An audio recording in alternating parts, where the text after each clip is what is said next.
స్వర్ణకారుల సమస్యల్ని పరిష్కరించడమే లక్ష్యం. జిల్లా అధ్యక్షుడు రాచకొండ గిరి.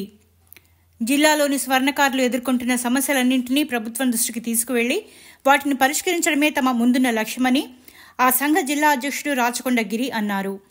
రాష్ట్ర అధ్యక్షులు ఇంజమూరి రాఘవాచారి సమక్షంలో నేడు నల్గొండ జిల్లా కేంద్రంలోని విశ్వబ్రాహ్మణ వసతి గృహంలో జిల్లా ప్రధాన కార్యదర్శి ఇనుగుర్తి గోపి, కోశాధికారి కటకం రమేశాచారితో పాటు నూతన కార్యవర్గం ప్రమాణ స్వీకారం చేశారు. అనంతరం ఆయన మాట్లాడుతూ ఇటీవలి కాలంలో అక్రమ రికవరీల పేరిట పోలీసుల వేధింపుల సమస్యని స్వర్ణకారులు తీవ్రంగా ఎదుర్కొంటున్నారని ఆవేదన వ్యక్తం చేశారు. ఈ సమస్యని మంత్రి కోమటిరెడ్డి వెంకటరెడ్డి ద్వారా ప్రభుత్వం దృష్టికి తీసుకువెళ్లి సమస్య పరిష్కారం అయ్యేలా కృషి చేస్తానని అన్నారు. కోర్టు పరిధిలో మడిగల సమస్య కూడా అతి త్వరలో పరిష్కారం కానుందని అన్నారు. సంఘ రాష్ట్ర అధ్యక్షుడు ఇంజమూరి రాఘవాచారి మాట్లాడుతూ జిల్లా అధ్యక్ష పదవితో మరింత బాధ్యతలు పెరిగాయని పేర్కొంటూ సభ్యులందరినీ ఏకతాటిపై తీసుకువచ్చి ఐక్యంగా ఉండేలా కృషి చేయాలని అన్నారు.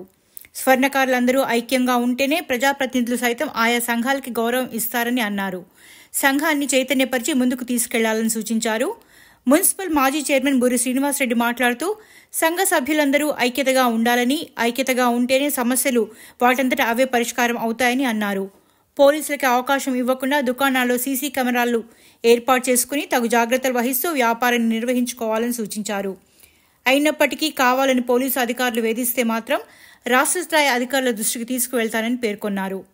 ఈ కార్యక్రమంలో కాంగ్రెస్ పార్టీ పట్టణ అధ్యక్షులు గుమ్మల మోహన్ రెడ్డి, తిప్పర్తి మాజీ ZPTC Pasham Ramareddy, market chairman Jukuri Ramesh, స్వర్ణకార సంఘం రాష్ట్ర మాజీ ప్రధాన కార్యదర్శి కందుకూరి పూర్ణాచారి, సంఘ రాష్ట్ర నాయకులు కన్నెకంటి సత్యం, బీఆర్ఎస్ రాష్ట్ర నాయకులు నాగార్జునాచారి, సంఘం రాష్ట్ర నాయకులు కొల్లూరు సత్యనారాయణచారి, కూరెళ్ల మదనాచారి, గొట్టుముక్కల చంద్రశేఖర్, రాగిపని విష్ణుమూర్తి, చొల్లేటి కృష్ణకుమార్, కాంచనపల్లి చంద్రశేఖర్, మోర భీష్మాచారి, సిరిగద్దె విఠలాచారి తదితరులు ఉన్నారు.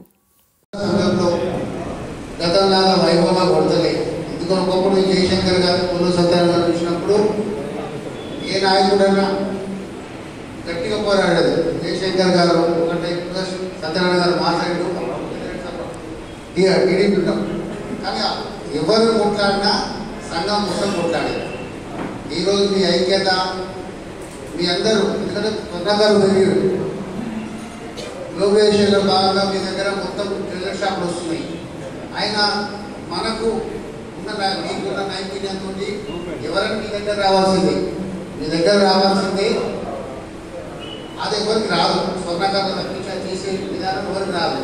దాంతో మీరు ఇంజనీరింగ్ చేసిన 15,000 జీతం లేదు, కానీ స్వర్ణకారులు కరెక్ట్ కష్టపడితే, రోజు కష్టపడితే మినిమం 3 నుంచి 5 ఎక్కడికి.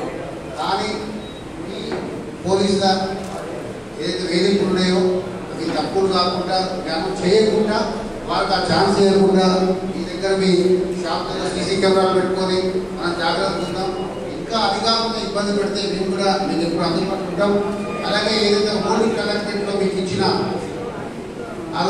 రాజశేఖర్ గారు నల్గొండకు వచ్చిన పట్టణవాడలో వెంకరెడ్డి గారు మీకు ఇప్పించారు మంత్రి, గౌరవమంత్రి. కానీ మీ అనైక్యత వల్ల కోట్ల కేసులు వేసుకొని ఇబ్బంది పడుతున్నారు. అయినా మళ్ళీ గవర్నమెంట్ వచ్చిన తర్వాత మొట్టమొదటిగా గిరి పిలిపించి అడ్వకేట్గా కూడా సార్ మాట్లాడి ఎన్నిసార్లు 10 సార్లు మాట్లాడి అది కూడా త్వరలో సమస్య పూర్తవుతుంది. మీ భవనానికి ఏదైతే వసతులు ఉంటున్న రోడ్లు ఇవన్నీ పూర్తి చేస్తాం 100% మరి మీకు ఇప్పుడు సహకారం ఉంటాం. కానీ మీ స్వర్ణకార సంఘ ఐక్యత ఉంటుందని పోరాడుతున్నప్పుడు ఆ సభ్యులందరూ చెప్పింది ఏంటంటే మీరు ఐక్యతగా పోరాడితే 100% ఉంటుంది. ఎలక్షన్ అనేది ఆలోచన ఉంటుంది. ఎలక్షన్ దగ్గర అందరూ కలుసుకోవాలి, అందరూ కంపెనీ, ఎందుకంటే గెలుపోవడం సహజం. కాబట్టి మీరందరూ ఐక్యత పోరాడి మీ సమస్యలు ఎక్కడ వచ్చినా గౌరవ మంత్రి వెంకటరెడ్డి ఎప్పుడు అందుబాటులో ఉంటారు. వారి సహకారం మీకు ఎప్పుడు ఉంటుంది. ఈ నూతన కార్యవర్గానికి అభినందనలు తెలుపుతూ నాకు ఈ సమావేశం ధన్యవాదాలు.